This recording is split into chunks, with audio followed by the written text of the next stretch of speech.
वैष्णोदेवी यात्रेचा विचार 2019 मध्ये मनात येऊन गेला। तेव्हापासून डोक्यात घोळत असलेला हा विचार प्रत्यक्षात साकार व्हायला 2024 साल उजेडावे लागले। आजच्या भागात कटरामधून मातारानींच्या भवनपर्यंत केलेल्या ट्रेकचा सुंदर अनुभव, भवनपासून भैरव मंदिरपर्यंत केलेला अजून दुसरा सुंदर अनुभव आणि भैरव मंदिर येथून दिसणारं निसर्गाचं प्रचंड पण तितकंच मनमोहक रूप हे तर तुम्ही बघणार आहातच। पण या संपूर्ण यात्रेचं रजिस्ट्रेशन, दर्शन पास, राहण्याची सुविधा, प्रवासाची साधनं, लॉकरची सोय, खानपान या सर्वांची विस्तृत माहिती तुम्हाला बघायला मिळणार आहे। तेव्हा एपिसोड पूर्ण बघा। चला तर मग मातारानींना भेटण्याच्या आपल्या प्रवासाला सुरुवात करूया। जय माता दी।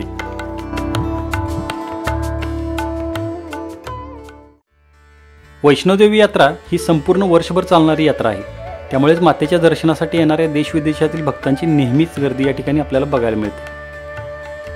भक्तांना संकटातून बाहेर काढणारी आणि त्यांच्या मनोकामना पूर्ण करणारी अशी मातेची ख्याती असल्याने मातेवर प्रेम करणारी भक्तही तितकेच निस्सीम आहेत। मी चाललो होतो जम्मूहून कटराकडे। जम्मूमध्ये तुम्ही मुक्काम करून कटराकडे जाणार असाल तर राहण्याचे बरेचसेच ऑप्शन्स जम्मू स्टेशनच्या बाहेर तुम्हाला दिसतील। हॉटेल्समध्ये म्हणाल तर 1000 रुपये ते 3000 रुपये पर डे चार्जवरती रूम्स मिळतील। तर डॉर्मेटरीचा पण ऑप्शन आहे। 800 रुपये पर बेड AC डॉर्मेटरी तर 600 रुपये पर बेड नॉन AC डॉर्मेटरी मिळेल। जम्मूमधून तुम्हाला कटराकडे जाण्यासाठी रेल्वे आणि काही प्रायव्हेट व्हेकलचे ऑप्शन्स मिळतील। तर पहिले आपण प्रायव्हेट व्यवस्था बघू। तर अशा प्रकारचे टेम्पो ट्रॅव्हलर्स, कार आणि ऑटोवाले तुम्हाला इथे दिसतील। टेम्पो ट्रॅव्हलर्सचे 2 प्रकार इथे आहेत। एक फक्त ग्रुपला घेऊन जातो, जो 12 लोकांच्या ग्रुपला 2500 रुपये चार्ज घेतो। तर शेअरिंगमध्ये निघणारा दुसरा टेम्पो ट्रॅव्हल्स तुम्हाला मिळतील, ज्या 150 रुपये पर हेड चार्ज घेतात।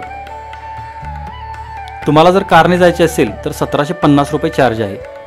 तर ऑटो करायचे असेल तर ऑटोवाला तुमच्याकडून 2 लोकांना 2000 रुपये चार्ज आकारेल। इथे जास्त करून कॅशचा व्यवहार चालतो, त्यामुळे तुमच्यासोबत आवश्यक कॅश ठेवा। जम्मू स्टेशनच्या बाहेर पण तुम्हाला 2 ATM मिळतील, पण तुमचं नशीब जर बलवत्तर असेल तरच यामध्ये कॅश मिळेल, नाहीतर इथं बऱ्याच वेळा कॅश संपलेलीच असते। तेव्हा ही व्यवस्था अगोदरच करून ठेवा। मी चाललो होतो रेल्वेने। 60 रुपये पर हेड असं तिकीट दर आहे। प्लॅटफॉर्म 2 वरती कन्याकुमारी एक्सप्रेस जी कटराकडे जाणार होती ती ट्रेन 8:30 वाजता जम्मूमध्ये येणार होती। आणि आता मी वैष्णोदेवी एक्सप्रेस म्हणून ट्रेन आहे, प्लॅटफॉर्म नंबर 2 वरती येणार आहे। तर 2 नंबर प्लॅटफॉर्मवर मी आलो आहे। 10-15 मिनिटाच्या प्रतीक्षेनंतर एकदाची ट्रेन आली आणि आम्ही कटराकडे प्रस्थान केले।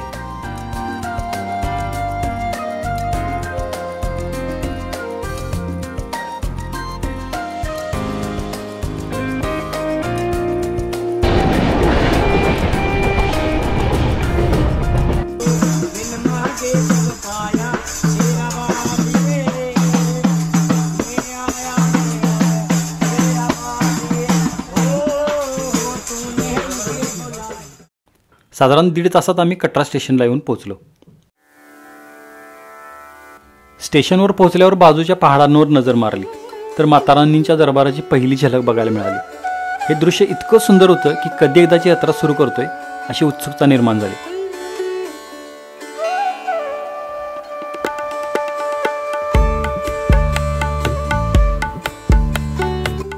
कटरा स्टेशनच्या बाहेरच तुम्हाला ऑटोवाले भेटतील, जे तुमच्याकडून पर हेड 60 रुपये चार्ज घेऊन कटरा मेन मार्केटला पोहोचवतील। जम्मूमध्ये बाकीच्या राज्यांचे सिम चालत नाहीत, त्यामुळे तुम्हाला इथे एक नवीन सिम घ्यावं लागेल, ज्याची ॲक्टिव्हेशन सहित किंमत आहे 450 रुपये।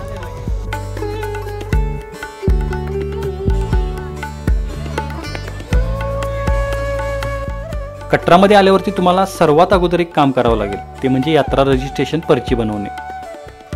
इथंच निहारिका कॉम्प्लेक्स म्हणून वैष्णोदेवी श्राईन बोर्डची संस्था आहे। इथं आपल्याला ही यात्रा पर्ची बनवून मिळते। तर मी आत्ता पोहोचलो आहे निहारिका कॉम्प्लेक्स ह्या एरियामध्ये आणि इथं आल्यानंतर आपल्याला यात्रेची रजिस्ट्रेशन पर्ची बनवायला लागते। तर माझ्या बाजूला जर तुम्ही बघितलं तर इथं टुरिस्ट रिसेप्शन सेंटर आहे, तर त्याच्या बाजूलाच यात्रा रजिस्ट्रेशन काउंटर म्हणून आहे। तर आता आपल्याला यात्रा रजिस्ट्रेशन काउंटरमध्ये जाऊन यात्रेची पर्ची बनवावी लागणार आहे। चला। आधार कार्ड दाखवल्यानंतर ही पर्ची आपल्याला विनामूल्य बनवून मिळते। ही झाली ऑफलाईन व्यवस्था, पण हीच पर्ची तुम्ही ऑनलाईनसुद्धा बनवू शकता.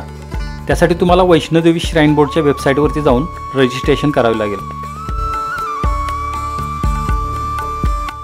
म्हणजे तुम्ही पीक सीझनमध्ये जसं की मे, दिवाळी सुट्टी किंवा अमरनाथ यात्रेच्या दरम्यान वैष्णोदेवीला येणार असाल तर हे ॲडव्हान्समध्ये केलेले ऑनलाईन बुकिंग तुम्हाला फायदेशीर ठरेल. ही यात्रा पर्ची तुम्हाला कटरा रेल्वे स्थानकावर सुद्धा मिळू शकते.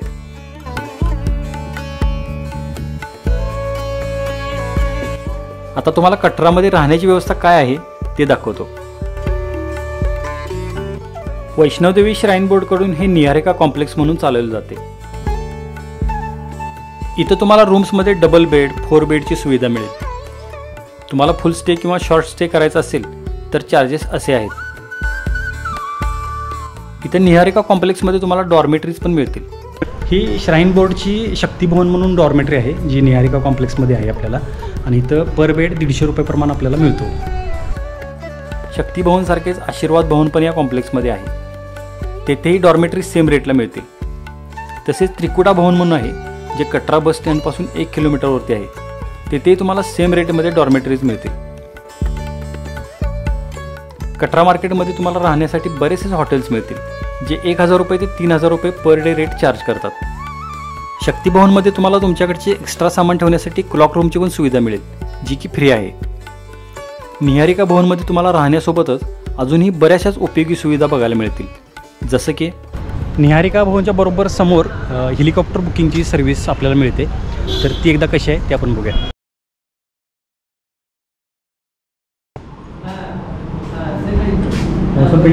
कितना चार्ज होता है? हेलिकॉप्टर बुकिंग सर्व्हिस तर आता बंद आहे, कारण की वातावरण व्यवस्थित असेल तरच ती सुरू असते. आता वातावरण थोडं खराब असल्यामुळं आता सर्व्हिस बंद आहे. ह्याचे चार्ज आहे 2100 रुपये एक साईड. हे हेलिकॉप्टर बुकिंग तुम्हाला ऑनलाईनसुद्धा श्राईन बोर्डच्या वेबसाईटवरून करता येते. हेलिकॉप्टर बुकिंगची सर्व्हिस जिथं आहे त्याच्या बाजूलाच एक ATM आहे. तिथे तुम्हाला ATM मिळेल आणि ह्याच्याबरोबर बाजूला इथं पण तुम्ही यात्रा रजिस्ट्रेशन पर्ची इथं बनवू शकता. म्हणजे शक्तिभवन आणि निहारिका कॉम्प्लेक्स दोन्ही ठिकाणी यात्रा पर्ची बनवण्याची सुविधा उपलब्ध केलेली आहे.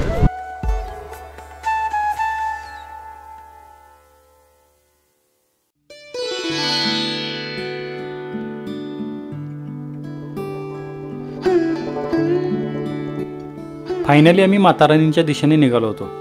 या गेटपासून आपली वैष्णोदेवीची यात्रा सुरू होते. कटरा मार्केटपासून या गेटचे अंतर 1 किलोमीटर आहे. तुम्ही चालत किंवा रिक्षाने इथपर्यंत येऊ शकताय. इथं आपला एक सिक्युरिटी चेक होतो, ज्यामध्ये आपल्याकडे काही कॅमेरा, लॅपटॉप असेल तर गेटच्या बाहेरच काही खाजगी दुकानदार आहेत, त्यांच्याकडे आपल्याला जमा करायला सांगितले जाते. हे दुकानदार आपल्याकडून पर आयटम 100 रुपये चार्ज घेतात. या गेटमधून पुढे आल्यावर लगेचच प्रसिद्ध दिवंगत संगीतकार गायक गुलशन कुमार यांनी सुरू केलेला लंगर आपल्याला दिसतो. पुरी, भात, डाळ, कढी आणि स्वीट असा मेनू असतो. सकाळी 9 ते दुपारी 3:30 आणि सायंकाळी 6 ते 9 वाजेपर्यंत हा लंगर चालू असतो. खरंच हा प्रसाद घेऊन मन तृप्त झालं आणि मनात विचार आला की देह नश्वर असला तरी त्याने केलेले काम अजरामर राहते. हे गुलशनजींनी 41 वर्षापूर्वी सुरू केलेल्या या निःशुल्क लंगरच्या रूपाने दिसून येते. लंगरच्या इथेच तुम्हाला 2 मार्ग दिसतील. एक मार्ग आहे तो जुना मार्ग आणि दुसरा मार्ग आहे तो न्यू ताराकोड मार्ग. दोन्हींचा फरक असा की तुम्ही न्यू ताराकोड मार्गाने गेलात तर चरण पादुका म्हणून वाटेत मंदिर लागते. त्याचे दर्शन तुम्हाला करता येणार नाही. इथून तुम्ही अधकुवारी आणि मग भवन असा प्रवास कराल. तर जुन्या मार्गावरून तुम्हाला चरण पादुका, अधकुवारी आणि भवन असं जाता येतं. आम्हाला चरण पादुका दर्शन घेऊनच पुढे जायचं होतं, त्यामुळे आम्ही जुन्या मार्गावरूनच ट्रेकला सुरुवात केली. आणि तुम्हाला अंतर सांगायचं म्हटलं तर जुन्या मार्गावरून अधकुवारीपर्यंत 5.5 किलोमीटर, तर नवीन मार्गावरून हेच अंतर 7 किलोमीटरवरती आहे. याच ठिकाणी पालखी, घोडा आणि पिट्टूचे बुकिंग काउंटर आपल्याला मिळतात. या चार्टमध्ये तुम्हाला दिसेल की वजनाच्या स्वरूपात पालखी, पिट्टू आणि घोड्याचे दर अधकुवारी, चरण पादुका, बाणगंगा किंवा मग डायरेक्ट भवनपर्यंत किती रुपये असेल हे दर श्राईन बोर्डद्वारे ठरवले गेलेले असतात.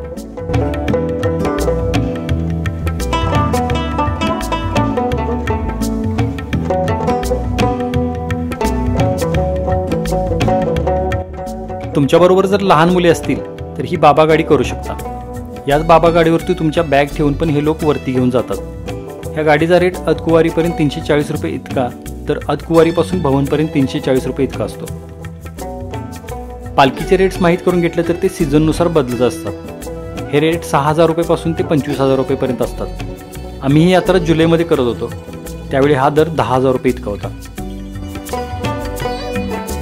थोड्याच वेळात आम्ही बालगंगा या महत्त्वाच्या ठिकाणी येऊन पोहोचलो.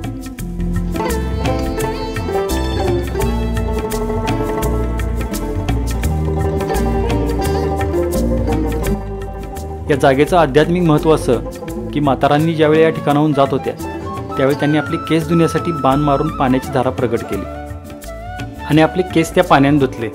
तेव्हापासून या जागेचे नाव बालगंगा असे पडले.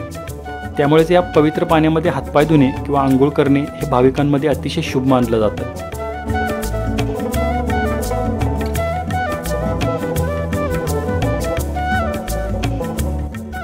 ट्रेक फार थकवणार आहे, म्हणजे सुरुवातीपासूनच एकदम चढाई अशी. आणि आपल्या इथं जे मे महिन्यात ऊन असते, एप्रिल मेमध्ये कडक ऊन म्हणतो जर आपण, तसं आत्ता इथं जुलै महिन्यात ऊन आहे. त्यामुळं भयंकर थकवणारा ट्रेक आहे.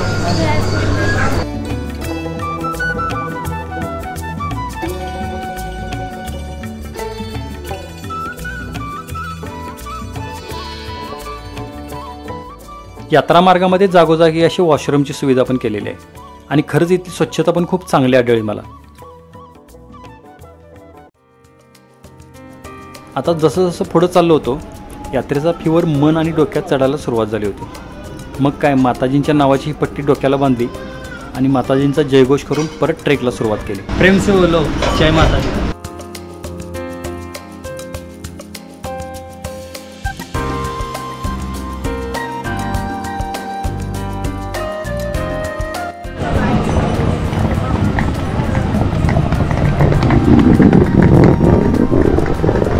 थोड्याच वेळात आता चरण पादुका मंदिर येईल, त्याचं दर्शन घ्यायचं आहे आणि मग पुढे जायचं. इथे मातेच्या चरणांचे दर्शन आहे.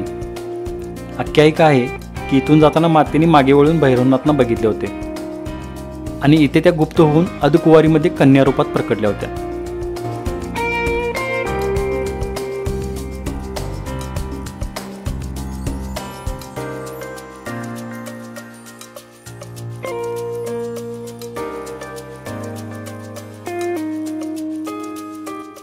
यात्रा मार्गावरती जागोजागी असे मसाज सेंटर आहेत. चालून थकला असाल तर असा मसाज घेऊन रिलॅक्स होऊन पुढे जाऊ शकताय. फुल बॉडी मसाज 100 रुपये आणि फक्त पायांसाठी हवा असेल तर 30 रुपये असतो. ट्रेक दरम्यान खाण्यापिण्याचे बरेचसे शॉप्स तुम्हाला दिसतील. उसाचा रस, फळांचे शॉप, सुका मेवा, ड्राय सफरचंद आणि अक्रोडचे मोठे शॉप्स इथं आहेत.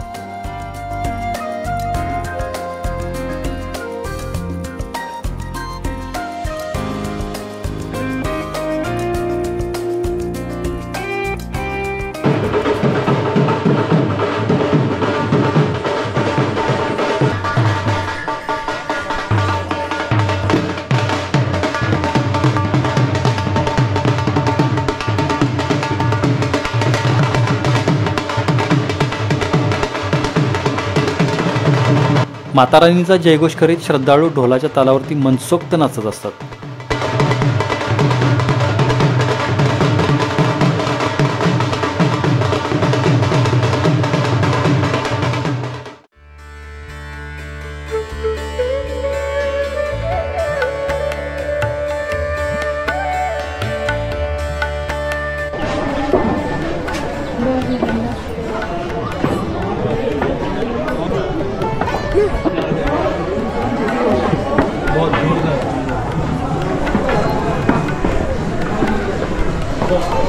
तर ह्या ट्रेकिंग रूटवरती भरपूर अशी माकडं तुम्हाला दिसतील आणि ही इतर ठिकाणसारखी माकडं नाहीत, ॲग्रेसिव्ह आहेत. कारण की ते येणाऱ्या लोकांनी एवढी घाण सवय लावून ठेवल्या त्यासनी आणि येत जाता खायला देत असतात त्यांना. त्यामुळं ते नाही मिळालं की ॲग्रेसिव्ह होऊन आपल्या अंगावरती येतात. त्यामुळं तुम्ही इथनं ट्रेक करत असताना माकडांपासून जरा असं सावधगिरी बाळगा.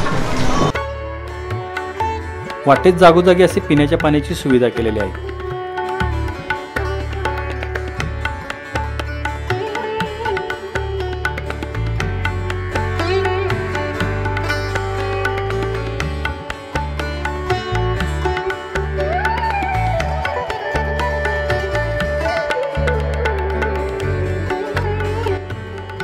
या मुख्य ट्रेकिंग मार्गातून ठराविक अंतरातून असे पायऱ्यांचे शॉर्टकट्स निघतात जे तुमचे काही अंतर आणि वेळ वाचू शकतात.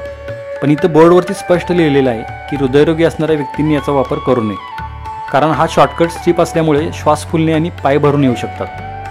त्यामुळे तुम्हाला तुमच्या शारीरिक क्षमतेबद्दल खात्री असेल तरच या मार्गाचा वापर करावा.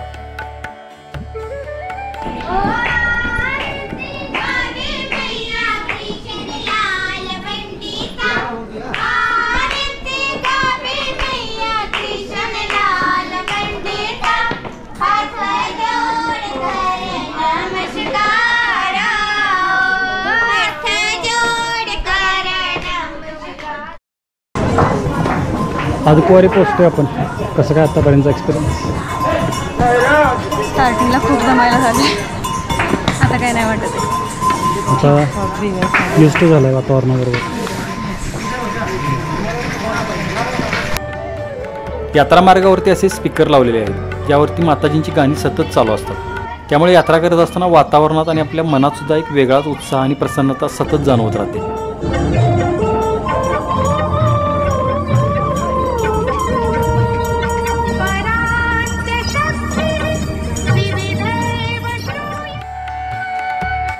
ट्रेक सुरू होऊन आता तास दीड तास झाला होता आणि आम्ही बऱ्यापैकी हाईटवर येऊन पोहोचलो होतो. खाली नजर टाकली तर कटरा शहराचं विहंगम दृश्य दिसत होतं.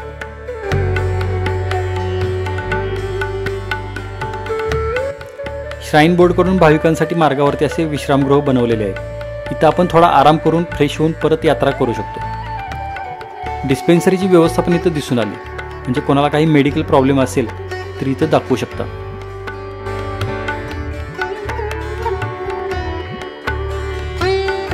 आता आम्ही अदकुवारी या महत्त्वाच्या ठिकाणी येऊन पोहोचलो होतो.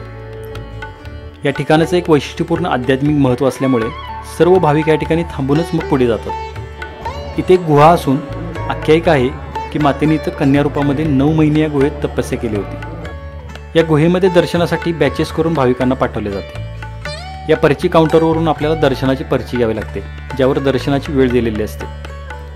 भाविक मोठ्या संख्येने आणि श्रद्धाभावाने या ठिकाणी दर्शन घेतात, त्यामुळे इथे नेहमीच गर्दी असते. त्यामुळे तुम्हाला दर्शनासाठी वेळ लागतो, म्हणूनच इथे एक मुक्काम करावा लागतो. इतर राहण्याची व्यवस्था श्राईन बोर्ड करून चालवल्या जाणाऱ्या शारदा भवन आणि भगवती भवनमध्ये आहे. डॉर्मेटरी 150 रुपये पर बेड आणि डबल बेडरूम 800 रुपयेमध्ये मिळतात. मंदिराच्या समोरच्या मोकळ्या आवारात पण रात्रीच्या मुक्कामचे भाविक झोपतात, त्यामुळे अंथरूण पांघरून पण इथे नाममात्र दरात मिळते. आता ज्यावेळी आपण अदकुवारीमधून भवनकडे यात्रा सुरू करतो त्यावेळी आपल्याला 2 रस्ते दिसतात. एक भगवती भवनच्या बाजूने वरती जातो, हा 6 किलोमीटरचा मार्ग आहे आणि हा थोडा चढाईचा आहे. तर दुसरा मार्ग या बोगद्यातून पास होऊन जातो, तो 5.5 किलोमीटरचा आहे. मी भवनपर्यंतचा प्रवास या मार्गाने सुरू केला.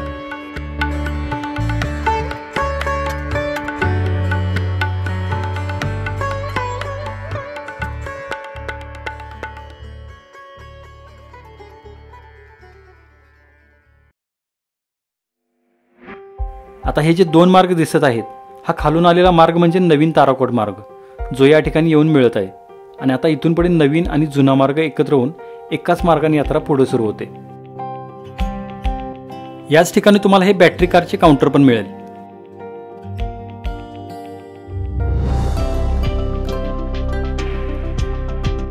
तुम्हाला इथून भवनपर्यंतची यात्रा बॅटरी कारने करायची असेल तर 450 रुपये एक साईडचा रेट आहे.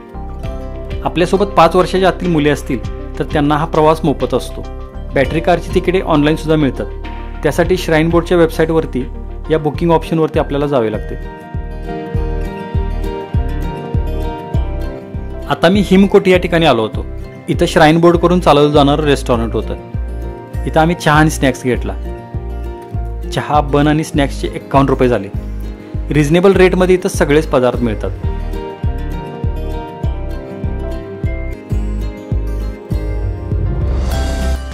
आता संध्याकाळ झाली होती. सकाळपासून तळपणारा सूर्य आता मावळतीला आला होता.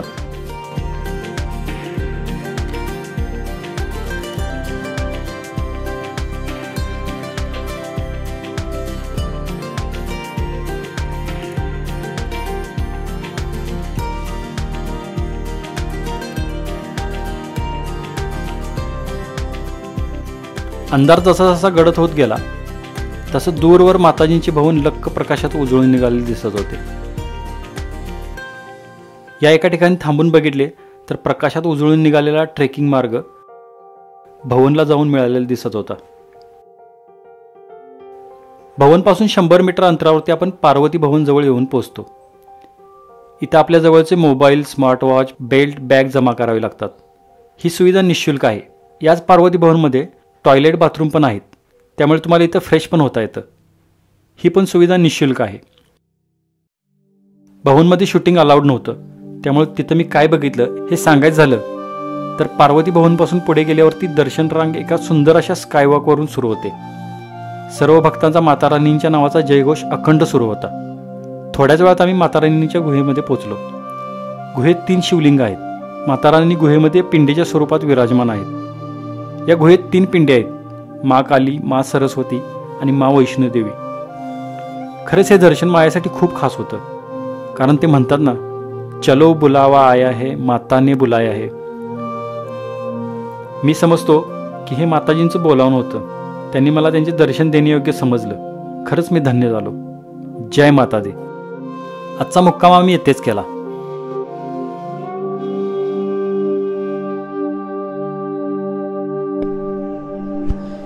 Good morning. जय माता दी. आजचा वैष्णोदेवी यात्रेचा आमचा दुसरा दिवस. काल आम्ही पार्वती भवनमध्ये आमचं लॉकरमध्ये साहित्य वगैरे जमा केलं आणि त्यानंतर मातेचं दर्शन घेतलं आणि आत्ता दर्शन करून आम्ही भवनच्या वरती 2 किलोमीटरवरती भैरवबाबांचं मंदिर आहे, त्या दर्शनाला चाललेलं आहे. तर वरती गेल्यावर तिथं भेटू. आम्ही फ्रेश होऊन भैरव मंदिराकडे चाललो होतो. वैष्णोदेवी यात्रा तेव्हाच पूर्ण झाली असे मानले जाते जेव्हा आपण भैरवबाबांचे दर्शन करतो. भैरवबाबा मंदिर भवनपासून वरच्या बाजूला 300 मीटर अंतरावरती आहे.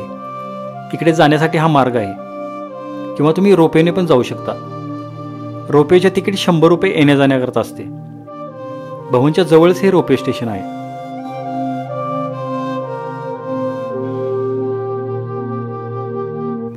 भैरव मंदिरकडे जाण्याच्या मार्गाला पण असे शॉर्टकट्स, पायरी मार्ग आहेत, ज्यामुळे आपला वेळ वाचतो. पण मागे म्हटलं तसे शारीरिक स्थिती चांगली असेल तरच या मार्गांचा वापर करावा. भैरवबाबांचे दर्शन झाले. भैरवबाबा हे या संपूर्ण परिसराचे रक्षक आहेत असे समजले जाते. हे समोर दिसणारे मंदिर आणि त्याच्या समोर हा मोकळा स्पेस आहे. दर्शन झाले की लोक या ठिकाणी येऊन उंच पहाड आणि व्हॅलीचे दर्शन घेत सेल्फी आणि फोटोग्राफीचा आनंद घेतात. इथून भवनची धवल वास्तू दिसत होती. सकाळच्या स्वच्छ प्रकाशात तिचं रूप अधिकच उठून दिसत होतं आणि नुकत्याच उगवलेल्या सूर्याने जणू समोरच्या पहाडांना आपल्या कवेत घेतलेले आहे की काय असा भास होत होता.